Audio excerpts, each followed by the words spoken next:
தேர் வர்ற அந்த ஒரு நிமிஷத்துக்காக காத்திருந்த பல்லாயிரக்கணக்கான மக்கள் கூட்டத்தை தான் பார்க்க போகிறோம். வாங்க, ஒரு புதிய நாள், ஒரு புதிய அனுபவம். இன்றைக்கி நம்ம எங்கே போகிறோம்னா, மதுரை கள்ளழகர் ஆடி தேரோட்டத்துக்கு தான் போகிறோம். காலையில் ஒரு 6:30 மணிக்கு எழுந்திரிச்சு கிளம்பிட்டோம்.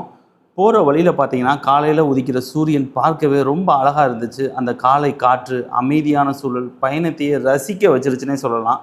அப்படியே வழியில் இருந்த அம்மன் டீ கடையில் நானும் என் தம்பியும் ஒரு சூடாக ஒரு டீயை குடிச்சிட்டு கிளம்பினோம்.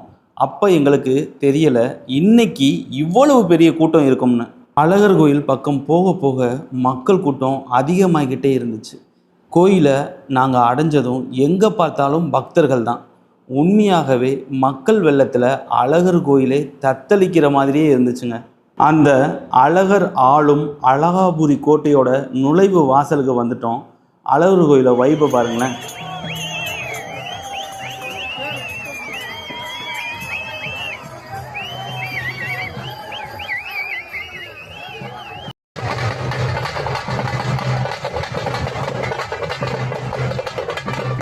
கொஞ்ச நேரம் காத்திருந்ததுக்கு பிறகு அனைவரும் ஆவலோடு எதிர்பார்த்த ஆடித்தேர் நகர ஆரம்பித்தது.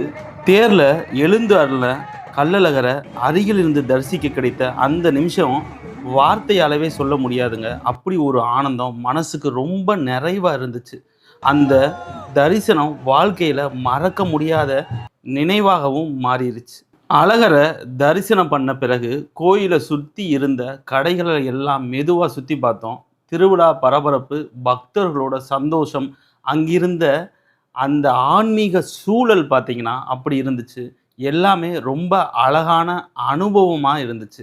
இப்படி ஒரு அழகான அனுபவத்தோட வீட்டுக்கு திரும்பிட்டோம். போகிறதுக்கு முன்னாடி நம்ம சேனலை மறக்காமல் சப்ஸ்கிரைப் பண்ணிக்கோங்க. இந்த வீடியோ பிடிச்சிருந்தா மறக்காமல் ஒரு லைக்கும் பண்ணிடுங்க.